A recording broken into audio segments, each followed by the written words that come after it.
na na-archive na, mga kababayan, nag-result sa pagka-archive ng impeachment laban kay Sara.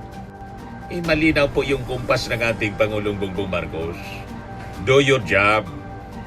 Hindi siya mangingialam sa trabaho ninyo, but statesman's like. Pero ang katotohanan baliktad. Habang pinapakita niya yung imahe ng clean governance, professionalism, at institutionalism, lumalakas din po yung perception na siya statesman's like. Pero ang katotohanan baliktad. Habang pinapakita niya yung imahe ng clean governance, professionalism, at institutionalism, lumalakas din po yung nagbabagang mga balita at pagtalakay sa mga isyu ng lipunan. Bulsa! Opinyon, banat at paglalantad sa katotohanan. Bulsa! What you see is what you get. You decide. Hello po mga kababayan na si Dante Maravillas. So ibigay ko sa inyo yung mga mainit na kaganapan, usapan sa politika sa Senado. Sabi dito sa balita ng Politico News, ayaw sa kain suka, share wins 11. Reject Cheese Escudero despite claim his palace chosen one in SP race.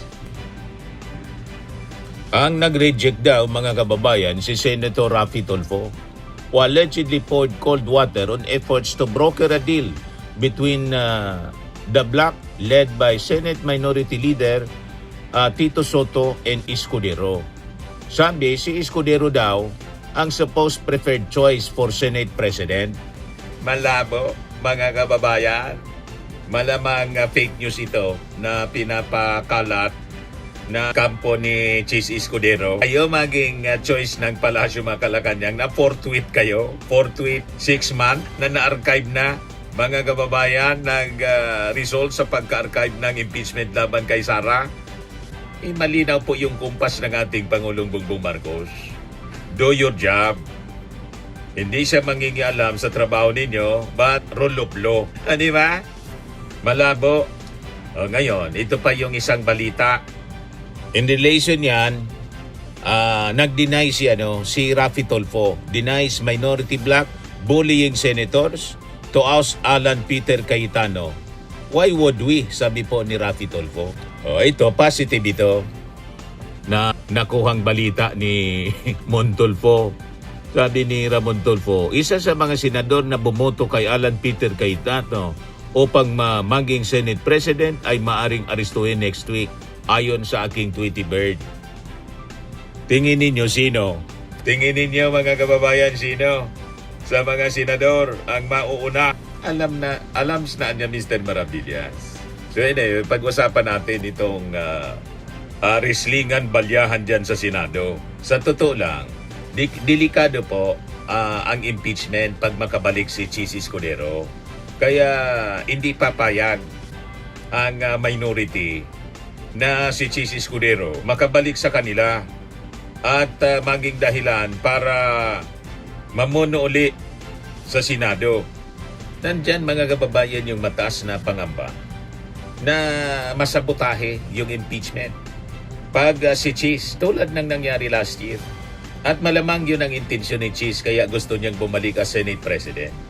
Kaya lang wala siyang makuhang support kasi ayaw sa kanya yung minority. And possibly, may nire-recruit na iba, mga kababayan. Ang ibang pinafloat si Gatchalian o kung hindi, bumalik si Tito Sen as Senate President.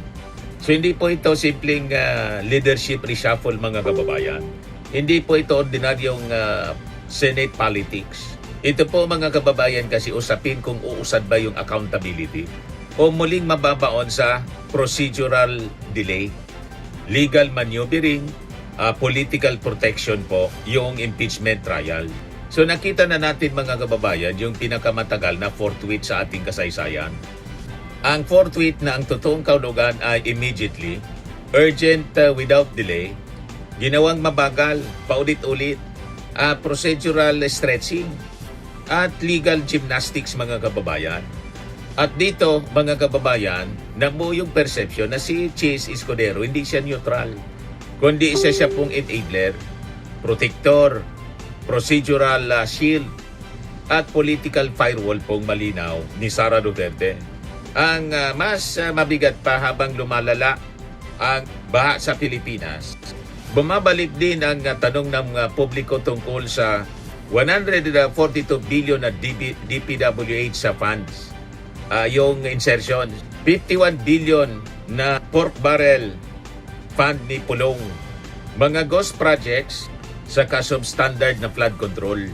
Lahat ng ito, mga kababayan, ay konektado sa infrastructure patronage, a system na tinolerate po ni Chis Escudero noong siya po ay Senate President pa.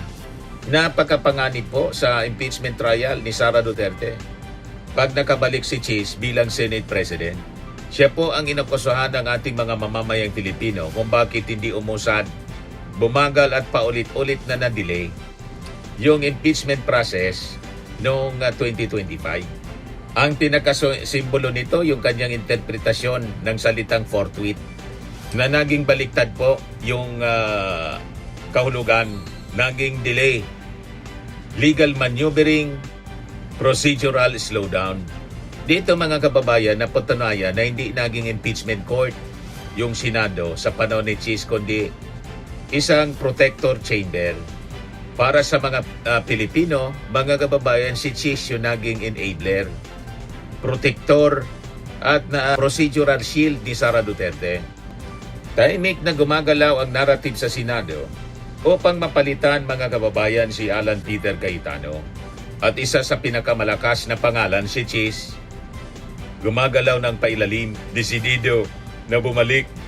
Para, mga kababayan, sa mga political observers, hindi po ito simpleng leadership change. Ito po ay malinaw na power consolidation, impeachment positioning, at institutional control operation. Kapag nakabalik po si Chis, kontrolado niya yung Senate calendar, kontrolado niya yung impeachment proceedings, kontrolado na niya yung pacing ng trial, at kontrolado niya yung procedural direction ng Senado.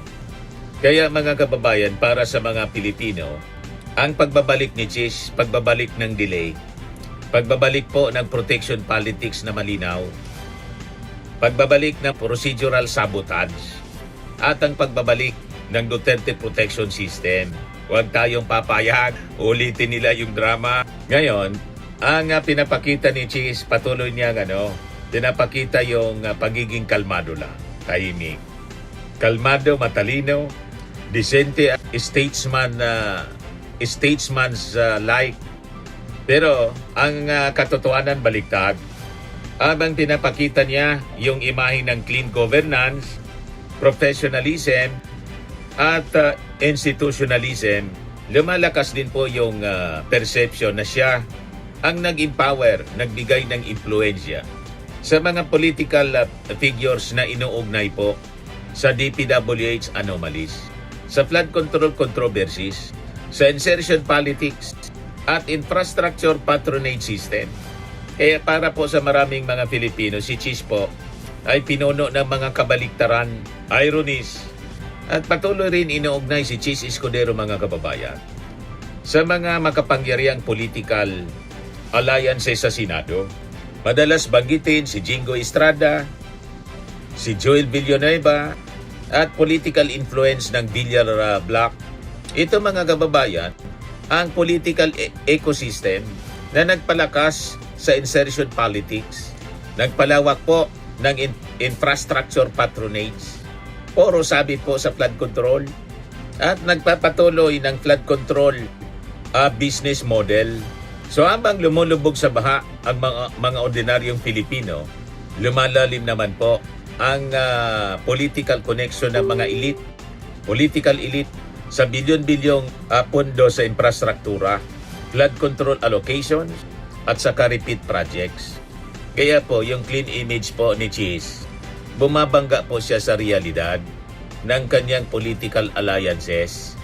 Malinaw yung kanyang pagkasabit, mga kababayan, based sa testimony ni Yosek Bernardo. 142 0.7 billion insertions.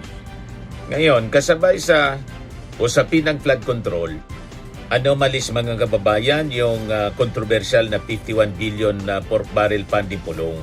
Magkakadugtong kasi po ang Duterte Block, infrastructure patronage, flood control politics, at saka Senate protection system. Kaya po habang lumalala yung baha, nasisira yung mga flood control at paulit-ulit yung mga substandard flood control projects, lumalakas din po yung public anger laban po sa political system na nagpapalitan ng pondo, nagpoprotektahan at umano'y nagpapayaman habang lumulubog ang bayan. So makikita natin sa takbo ng kwento at mga investigations na naganap, ginawa nilang negosyo ang mga proyekto. Ginawa nilang negosyo rin yung baha. Yun ang nakakalungkot. So, tuwing may baha mga kababayan, huwag nating kalilimutan itong mga political personalities na to.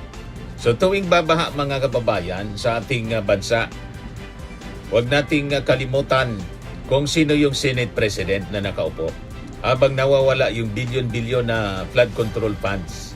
Si Cheese yun po.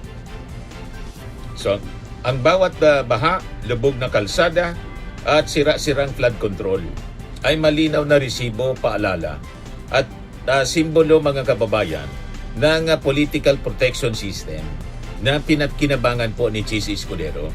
At para mga kababayan sa maraming mga Pilipino, ang pagbabalik ni Cheese bilang Senate President, hindi po siya pagbabalik ng stability. Ito po ay pagbabalik ng delay sa impeachment, protection politics, procedural shielding, at institutional slowdown. So kapag bumalik si Cheese, babalik po yung forthwith delay. Kapag bumalik ang delay, makakaligtas muli si Sara Duterte dahil kay Cheese. Babalik ang tuloy-tuloy na kawalan ng maayos na pondo para mga kababayan sa totoong flood control projects. Dahil babalik ng muli ang pamumuno o babalik na muli ang sistema ng pamumuno ni Cheese Escudero. Swimming and lifting cream, pinapahid po sa mga pulses in affected area. Mainam po sa paninigas ng mga kaso-kasuan. Ito naman po, Automax Radiant Serum. Sa mukha naman yung application, anti-aging po siya. You will look 10 years younger than your age. Sa mga cancer patients naman po, baka lang gusto ninyo itong itry. Neng siya red mixed fruit drink. Hindi mo po siya gamot, food supplement siya. Kaya lang, gawa siya mga kababayan sa goji berry. Yung goji berry, may anti-cancer properties. O ngayon, yung mga inquiries ninyo, dumiritso na lang kayo sa aming messenger sa Facebook para masagot namin agad. Ayos pa? Ayos na ayos niya, Mr. Maravilla. Sa mga nagana po ng malinis and spacious fitness gym, pumunta lang po kayo sa aming Colossal Fitness Gym. May Grab car rental din po kami. But anyway, ito po pala yung aming bagong product na binibenta online.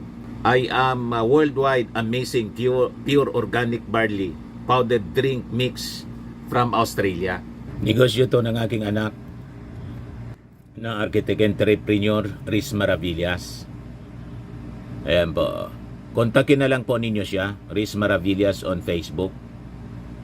Ang mga health benefits niya, boost immunity, improves digestion, enhance energy levels, packed with antioxidants, prevent cancer. Ito naman po yung bago naming product na binibenta online.